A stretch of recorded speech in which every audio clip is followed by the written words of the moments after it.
Mythos Porsche. Die Kultrenner aus Stuttgart ziehen seit Jahrzehnten Menschen aus aller Welt in ihren Bann. Basis der weltweiten Verehrung ist und bleibt der Porsche 911. In Grundarchitektur und Design ist der 11er seit über 50 Jahren weitgehend unverändert geblieben. Schon der Vorgänger 356 begründet den sportlichen Porsche-Mythos mit ersten Rennerfolgen. Der 1963 erstmals der Öffentlichkeit präsentierte 911 wird schließlich zum Inbegriff der Marke. Wir begleiten den langjährigen Porsche-Restaurator Dirk Sadlowski beim Aufbau seines ganz persönlichen, perfekten 911ers. Wie kann man eigentlich was Altbewährtes besser machen? Wie kann man Dinge kombinieren, schöne Dinge zusammenbringen, neu komponieren? Beim Blick in Sadlowskis Showroom bei PS Automobile in Lippstadt wird schnell klar, hier dreht sich alles um klassische Porsche-Modelle. Zahlreiche Pokale, die er selbst im historischen Motorsport mit den Rennern aus Zuffenhausen errungen hat, zieren die Wände. Speziell die klassischen Modelle haben es Sadlowski angetan. Hier in der Werkstatt wird es nie langweilig, denn jedes Problem ist speziell und jeder Wunsch kostspielig, manchmal sogar unbezahlbar. Die historischen Autos sind sehr, sehr teuer geworden. Also ein Porsche 911 ST, ein Originalauto, kann man fast sagen, ist unbezahlbar. Es sind sehr wenige gebaut worden. Die Autos sind im siebenstelligen Bereich. Also auf so einem Auto kann man natürlich nichts verändern oder nichts aufbauen. So ein Auto kann man maximal restaurieren und ich sag mal, in Sammlerkreisen irgendwo, sage ich mal, ja, konservieren und halten. Seine Idee: als kostengünstige Basis für den Umbau nutzt er gebrauchte 11er der Baureihe 964. Der hat noch das gleiche Baumaß, also die Tür eines 964 passt in einen 65er 11er. Und dann hat er eben wiederum noch die originale Hinterachslenkerkonstruktion, allerdings in einer verbesserten Form. Und deshalb haben wir uns ganz bewusst für so ein Auto entschieden. Hinzu kommt, die Autos haben schon eine Klimaanlage, sehr häufig, nicht alle, aber viele davon. Und die Autos hatten serienmäßig ABS und Servolenkung. Das Auto ist leichter zu handeln, die hohen Lenkkräfte sind weg und es ist nicht zu modernisiert, aber es ist, wie gesagt, im Alltagsbetrieb einfach alltagstauglicher letztendlich. Entwickelt wurde der 964 unter anderem von Rallye-Legende Walter Röhrl. Endlich entsprach ein 911er wieder dem damals möglichen Stand der Technik. Während der 964 unter dem Blech ein neu konstruiertes Fahrzeug war, blieb das äußere Erscheinungsbild weitgehend gleich. Eine ideale Basis für den Umbau zum Urmodell-Look. Dabei kann sich der Umbau in vielen Details vom Original unterscheiden. So ein exklusiver Traum-Porsche soll in erster Linie die Wünsche des Besitzers widerspiegeln. Doch Sadlowski lässt nicht alles zu. Ausschlaggebend ist, dass das jeweilige Bauteil schon einmal so oder so ähnlich in klassischen 911ern verwendet wurde. Sogar die Armaturen des ST-Umbaus orientieren sich am Original und werden eigens angefertigt. Das sind jede Menge Details und wir legen halt ganz viel Wert darauf, dass wir originalgetreu bleiben. Dass wir nicht sagen, wir lassen der Fantasie total freien Lauf. Es gibt das eine oder andere Teil, das wir verbessern. Es gibt das eine oder andere Teil im Interiorbereich, das wir schöner machen. Das heißt, das machen wir in Handarbeit, die gesamte Innenausstattung, weil für mich das einfach einen wertigeren Charakter hat. All diese kleinen Details, vom Scheinwerfer angefangen über die Nebelscheinwerfer, wenn man mal sieht, so ein Nebelscheinwerfer, das ist ja ein originales Detail. Die sind 66, sind die zum ersten Mal herausgekommen und wurden bis in die 70er Jahre verwendet. Eben, dass wir diese Dinge alle so originalgetreu wieder an das Auto montieren. Da legen wir großen Wert drauf, das stimmt. Abgerundet wird die Optik des ST mit individuellen Elementen, wie dem aus dem vollen gefrästen Schaltknauf. Entscheidend ist jedoch die Technik. Neben zahlreichen Neuteilen beim Antrieb wird jedes vorhandene Teil auseinandergebaut, geprüft und bei Bedarf ersetzt. Das gilt auch für die Stoßdämpfer. Schließlich wollen die zukünftigen Porsche-Piloten auch mit ihrem Oldie zügig unterwegs sein. Wir sind an die Firma Bilstein herangetreten, ist Spitzenlieferant für Fahrwerke, für Federn, und haben dort ein einstellbares Fahrwerk besorgt, das ursprünglich mal entwickelt war für den 964 Carrera RS. Ein schönes, dynamisches Fahrwerk, das nicht zu hart ist, ja, sondern einen vernünftigen Komfort bietet, aber progressiv ist. Das heißt, wenn ich es mehr belaste, habe ich auch eine erhöhte Federwirkung, eine stärkere Feder. Es kommt eine zweite Feder zum Tragen, sodass ich das Fahrzeug auch gut im Grenzbereich bewegen kann. Und das Ganze noch einstellbar. Auch da haben wir dann gesagt, wo können wir eigentlich die Ressourcen hernehmen, wo können wir die Dinge bündeln, die es schon gibt. Die ja, man sagt im Amerikanischen immer approved sind, die wirklich schon probiert sind, die sich bewährt haben. Was gab es schon am Markt, was ist gut und was müssen wir selbst machen? Im Innenbereich ist alles möglich. Wir statten die Fahrzeuge in Ganzleder aus und dort ist die Bandbreite halt sehr groß.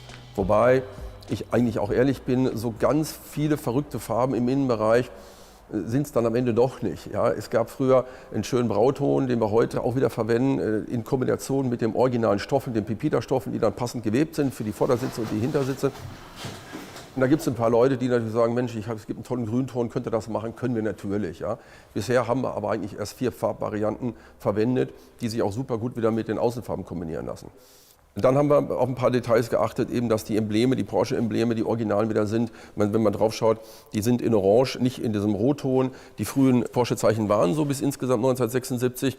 Man sieht, dass wir bei dem Fahrzeug zum Beispiel, damals gab es optional, Chrom-Scheibenwischer installiert haben. Das war nicht Serie, das konnte man aber bestellen.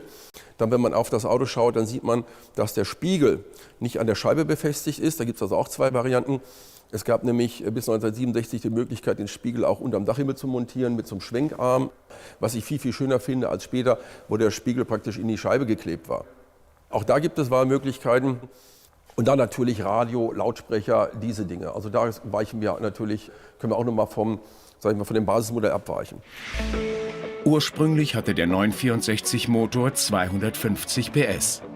Zukünftige ST-Fahrer können hier einen ordentlichen Nachschlag an Leistung ordern.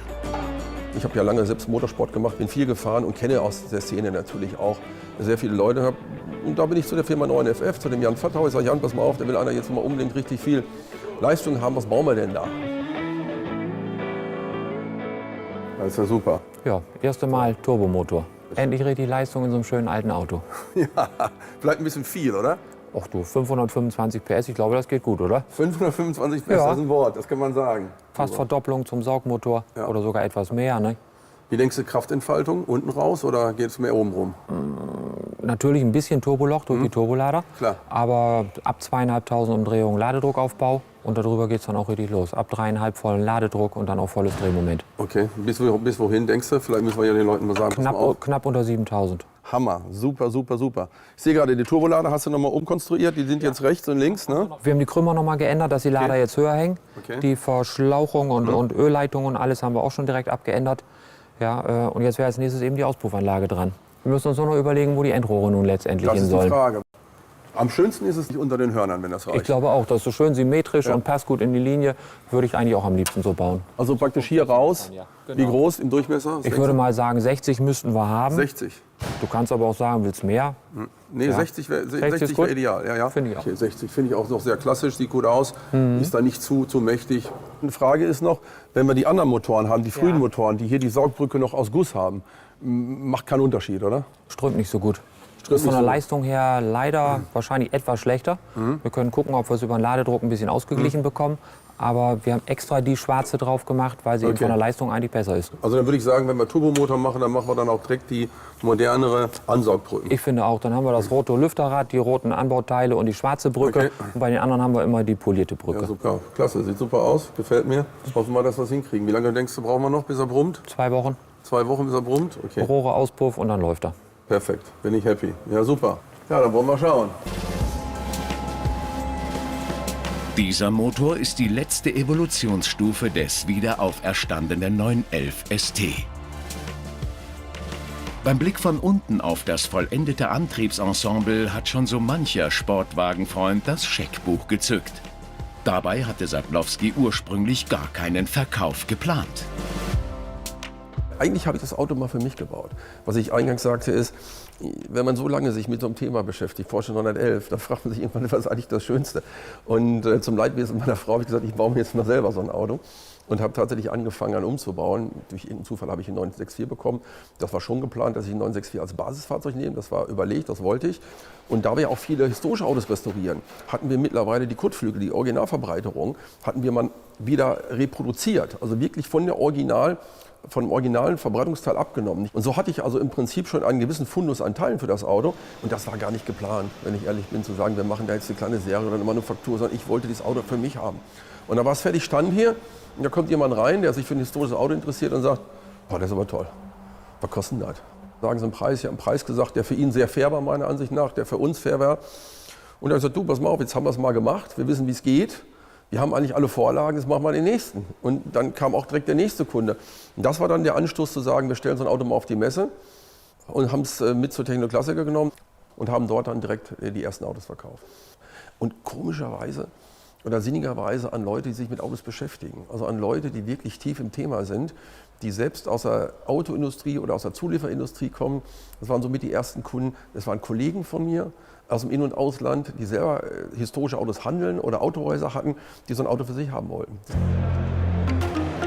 Die Technoklassiker in Essen, eine der größten Oldtimer-Messen der Welt.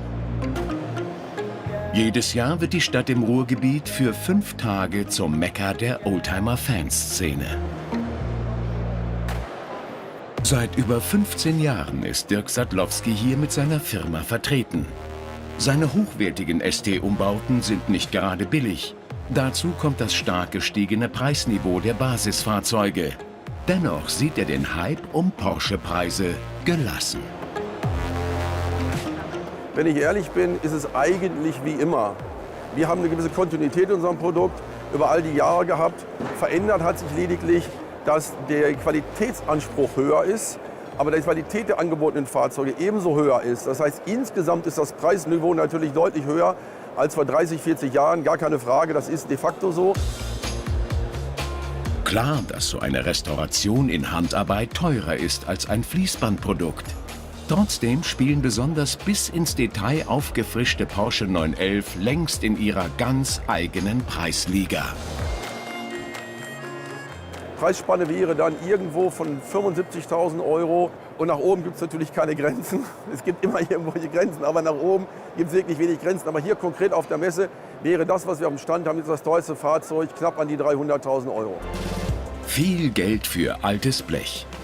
Doch im Gegensatz zu anderen sehen seine Kunden ihren Wagen mehr als Freuden, denn als Profitspender.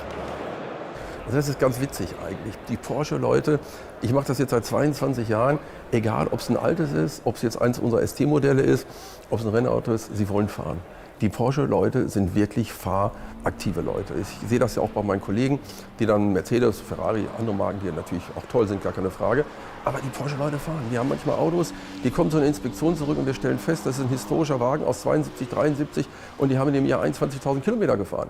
Und bei den STs ist es umso mehr. Ja, es sind Autos, die Leute sagen, Mensch, ich habe einen historischen Look, ich habe eigentlich noch das historische Fahrgefühl, er ist nicht so ganz perfekt, einfach weil die Fensterrahmen, wenn man sieht, die sind ja genauso wie beim ganz frühen Auto. Man hat also ein bisschen Windgeräusch, das lässt sich auch gar nicht vermeiden, rein konstruktiv bei den Autos.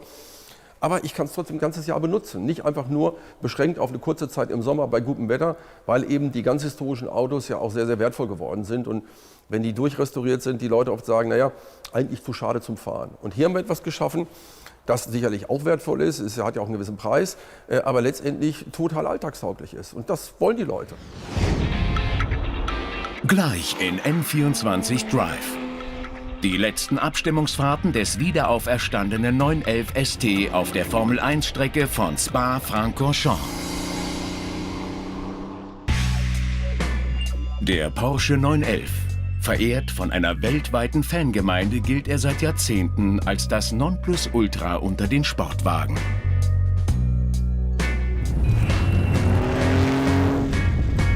Wir begleiten Porsche-Restaurator Dirk Sadlowski bei einem ganz besonderen Projekt.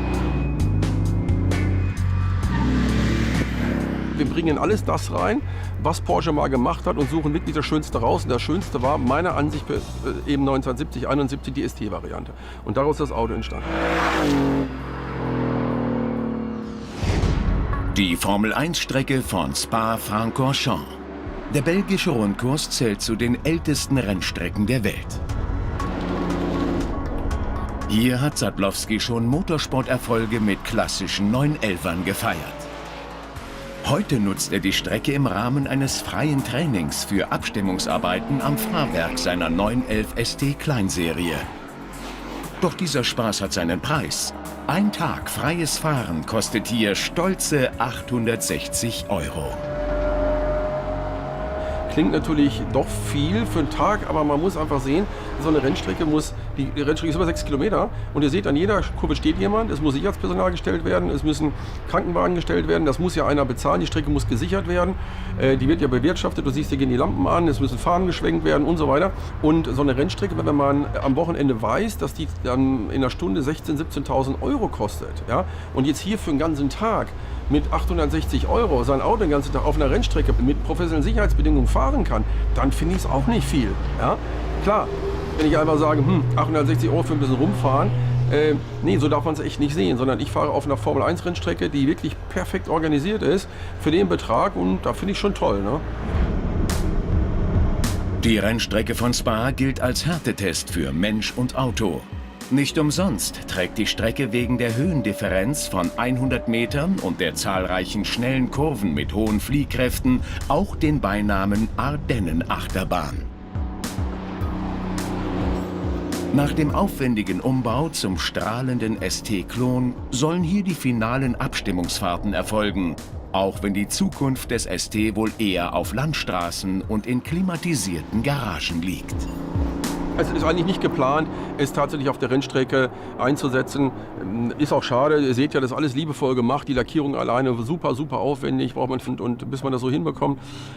Das Auto hat aber trotzdem ein Fahrwerk, das so gut ist, dass ich deutlich besser performe als das Original. Also erstmal ist es leichter, also insgesamt ist es 150 Kilo leichter als der 964 1991 war und gleichzeitig hat das Fahrwerk ungefähr 70% mehr mechanischen Grip.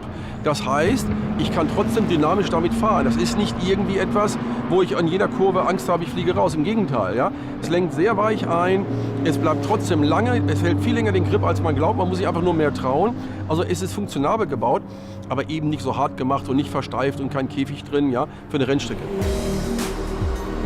Unter der Blechhaut steckt moderne Technik, wie Doppelzündung, Servolenkung und ABS.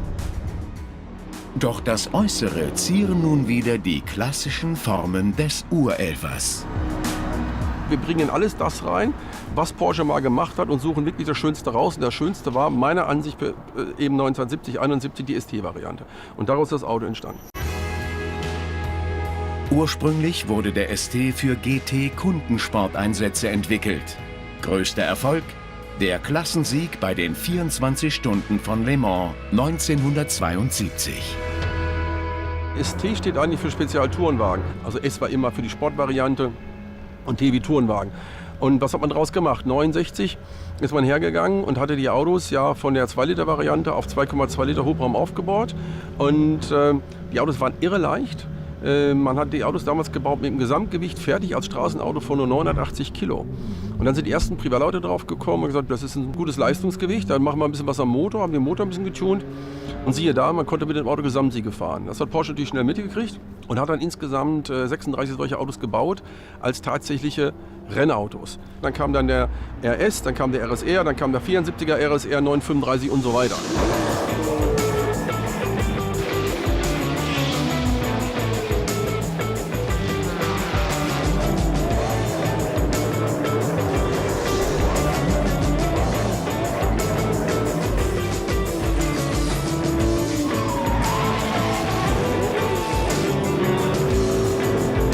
Eine Leistungsexplosion auf über 700 PS erfolgt ab 1976 im 935 mittels Turboaufladung.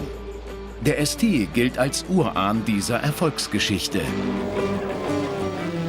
Das ist eigentlich das ursprünglichste Rennauto, das Porsche gebaut hat. Und ich finde von der Ästhetik das Schönste. Und unsere Idee war, lass uns so ein Auto mal wieder kreieren. Das Ergebnis? Dieser ST sieht dem Original zum Verwechseln ähnlich. Egal ob Außenspiegel, chromumrandete Scheinwerfer und Blinker oder die Innenausstattung mit dem legendären Pepita-Muster der Sitze. Zahlreiche Details zitieren die äußere Erscheinung der seltenen ST-Version von 1971. Die Kotflügel haben wir ein bisschen breiter gemacht, das ganze Auto tiefer gemacht, härtere Federn rein und insgesamt erleichtert. Und die Autos waren irre schnell. Und jetzt passiert Folgendes: Porsche hat mit diesen Autos dann zum allerersten Mal echt Gesamtsiege gefahren gegen deutlich leistungsstärkere Autos. Also 2,3 Liter Hubraum, 239 PS, in der Spitzenvariante 249 PS. Und man hat gegen Autos gewonnen, die 4 Liter Hubraum hatten, ja, und roundabout 400 PS. Also zum ersten Mal war der Porsche als reines GT-Straßenrennauto sozusagen wettbewerbsfähig. Den harten Rennwettbewerb wird dieser ST-Umbau wohl nicht mehr erleben müssen, auch wenn er mit seinem geringen Leistungsgewicht durchaus das Zeug dazu hätte. Dementsprechend hoch ist die Nachfrage in Sadlowskis Kundenkreis, die meist schon einen oder sogar mehrere Porsche-Modelle besitzen. Wir schaffen 5 bis 6 Autos im Jahr und haben Bestellungen zwischen 12 und 15. Also man sieht, wir sind eben doch noch ein handwerklicher Betrieb, das wollen wir auch bleiben, dass die Leute finden es gut. Es ist wirklich, es ist historisch, es ist auch nichts Verfummeltes. Wir rüsten es im Prinzip zurück. Und wenn man bedenkt, dass heute so ein damaliges altes Werksauto mittlerweile im Bereich von 1,2, 1,3 Millionen liegt, dann ist das ja auch wirklich was Besonderes. So ein Auto ist und bleibt was Besonderes. Und es ist auch sympathisch. Also ich merke das ja hier, wir sind heute hierher gefahren und es kommen 4, 5 Leute an und sagen, du, was ist das eigentlich? Das ist wunderschön. Ja? Es ist wunderschön und es fährt und ich kann es jeden Tag benutzen. Und das ist das, was wir damit eigentlich machen wollen. Mit der Wiedergeburt des 911 ST ist ein Traum wahr geworden. Nicht nur für Dirk Sadlowski.